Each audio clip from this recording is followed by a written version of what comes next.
Hero की चमक, रेशम की चमक, स्वच्छता की चमक। जी हाँ, हम बात कर रहे हैं गुजरात के चमकते दमकते शहर सूरत की। और अब यहाँ की गर्भवती महिलाओं और माताओं की आंखों में भी चमक देखी जा सकती है, जो आई है भारत सरकार की प्रधानमंत्री मातृ वंदना योजना की वजह से।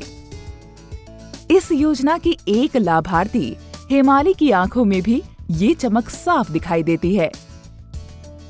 મને જ્યારે પ્રેગ્નન્સી રહી હતી ત્યારે મારા વિસ્તારના આશાબેનને મેં મળી હતી, તો આશાબેન છે તે નર્સબેનને લઈને આવ્યા હતા ને મને સમજાવ્યું છે કે તમને માતૃવંદના યોજના દ્વારા તમને લાભ આપવામાં આવશે।